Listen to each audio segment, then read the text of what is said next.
today I'm going to discuss the next concept, which is very important while performing the mobilization technique, any of the mobilization technique, which is used to improve the mobility of a joint. That is your concave convex rule or convex concave rule. So basically, this concave convex rule is a relationship between the orthokinematics moment and osteokinematic moment. मतलब क्या है कि we can observe the osteokinematic movement on the basis of movement of the bony lever. आप limb का जो भी movement observe करते हो, flexion, extension, abduction, adduction, internal or external rotation, all these movements are the osteokinematic movement, and we can identify the direction of movement very easily. But what is actually occurring or happening at the same time within the joint, that is very important. Why?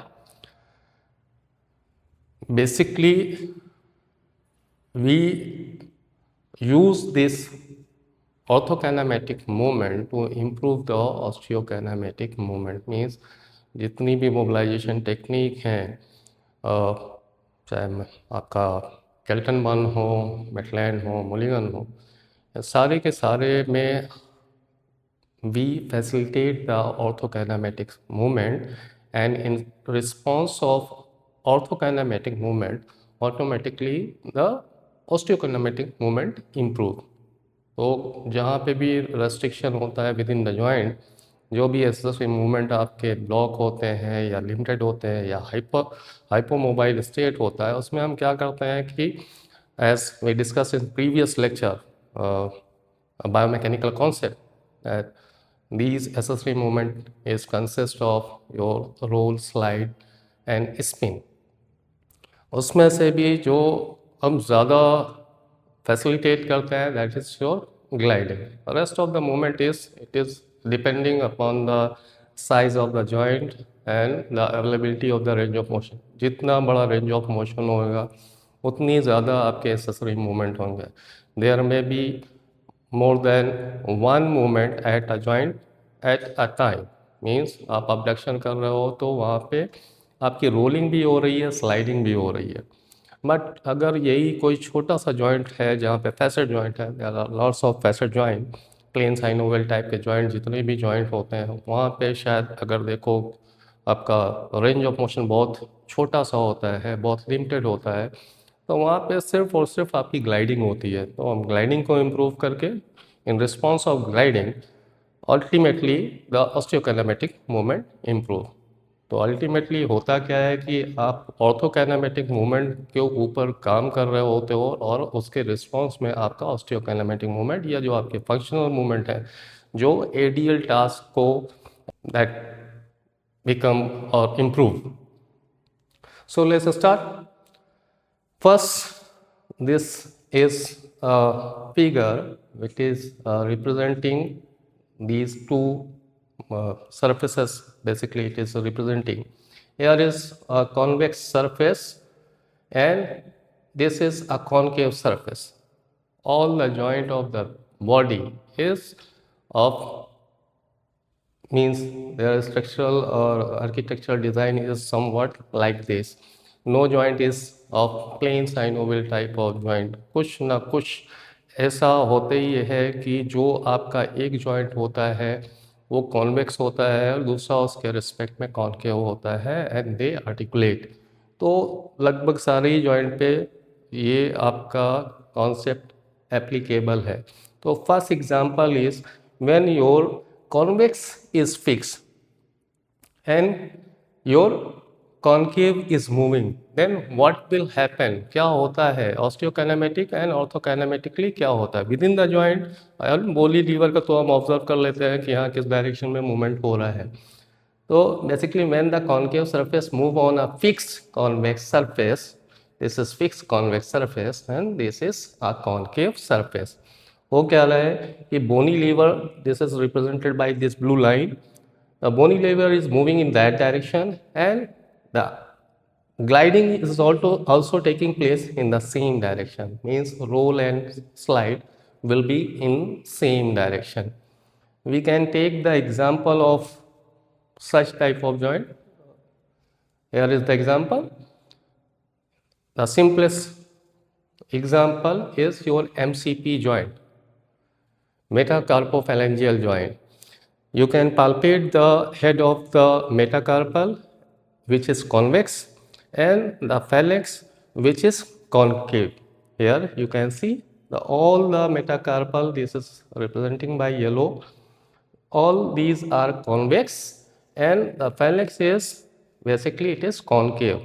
तो आप जो भी movement perform कर रहे हो basically allow to different direction में, दो different plane में मूवमेंट हो रहा है, दो डिफरेंट एक्सिस के अराउंड हो रहा है, flexion and extension, abduction and adduction.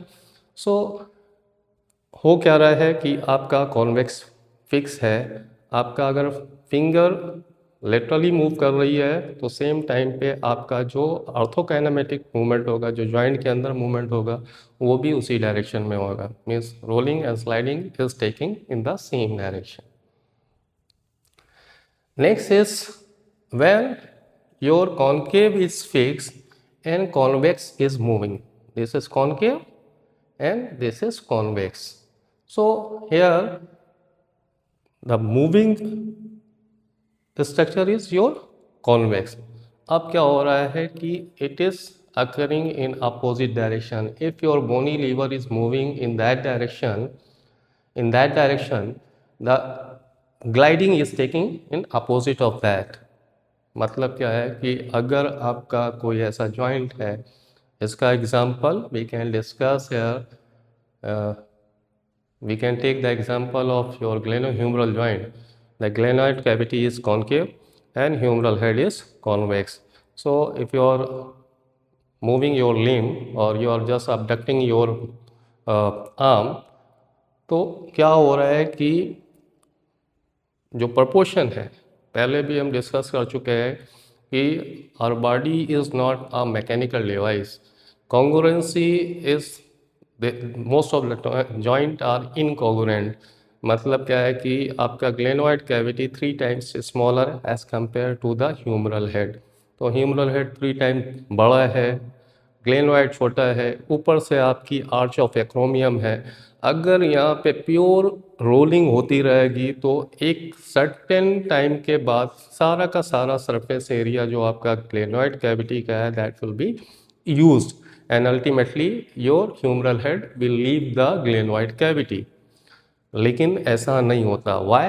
Because at the same time sliding is taking place in inferior direction and rolling is taking in upward direction. तो दो चीज़ें, एक तो डिसलोकेशन और सबलक्सेशन के चांसेस नहीं होते हैं. इन दोनों का जो कपल ऑफ मूवमेंट होता है ऑर्थोकाइनेमेटिकली जो स्लाइडिंग होती है, ये आपको जॉइंट की कॉन्ग्रुएंसी को मेंटेन करके रखता है. एंड जो आपका आर्च ऑफ द एक्रोमियम है, इसके नीचे से बहुत से सॉफ्ट टिश्यू स्ट्रक्चर पास होते हैं. अगर आपका रोलिंग कंटिन्यू होती रहे तो अल्टीमेटली वहाँ पे इंटरफेयरिंग बहुत से बोनी लैंडमार्क होते हैं लाइक योर लेसर और greater tubercle that will tuberosity or tubercle that will impinge in the soft tissue and it will get inflamed. But ऐसा नॉर्मल सर्कमस्टांसेस में जब नॉर्मल बायोमैकेनिकल मूवमेंट होता है तो उसमें नहीं होता है because of this. Even though इससे और भी क्या रिप्रेजेंट हो रहा है कि if you want to improve the abduction at the shoulder joint, automatically you have to apply the inferior glide. Next, we can discuss another example. Basically, this concave convex or concave convex concave or concave convex principle can be discussed at the same time. ऐसा भी नहीं है कि एक joint के लिए एक rule है, दूसरे जॉइंट के लिए दूसरा रूल है. हम इस चीज़ को एक ही जॉइंट पे डिस्कस कर सकते हैं. We can take the simplest example. वैसे तो ऑलमोस्ट सारे जॉइंट पे होता है, लेकिन जो बहुत अच्छे से हम समझ सकते हैं, we can take the example of नी.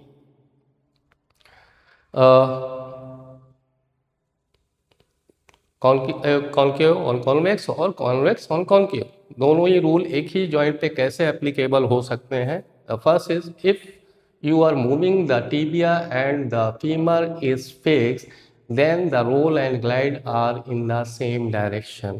कैसे? We can see this.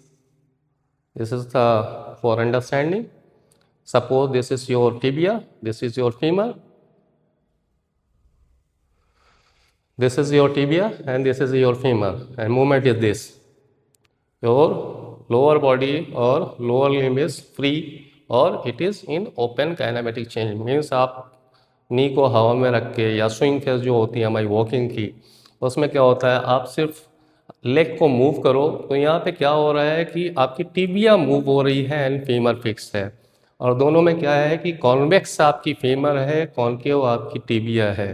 तो रोल एंड स्लाइड क्या होगा, इस मूवमेंट के लिए the roll and slide will be in the same direction. आपकी टिबिया कॉन्केव है, वो आगे मूव हो रही है, मूवमेंट भी आगे ही हो रहा है, तो roll and slide is taking in the same direction. If you are performing the extension of the knee in open kinematic chain, then the both movement will be in the same direction.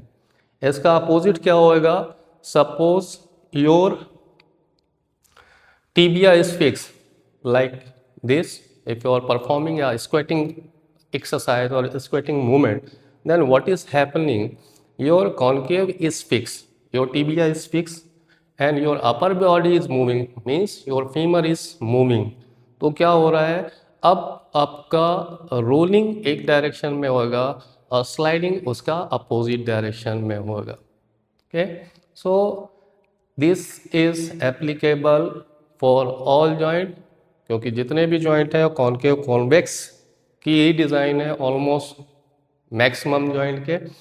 लेकिन ऐसा भी कुछ नहीं है कि एक joint के लिए एक ही कॉन्सेप्ट एप्लीकेबल हो और दूसरा कॉन्सेप्ट दूसरे जॉइंट के लिए एप्लीकेबल हो। डिपेंडिंग कि उस जॉइंट की सिचुएशन क्या है या उसको किस पोजीशन में रख के हम मूवमेंट किस डायरेक्शन में परफॉर्म कर रहे हैं, उसके अकॉर्डिंग आपका ये कॉन्सेप्ट बदल सकता है।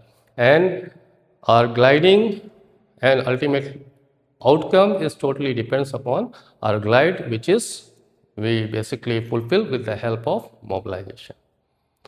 Thank you.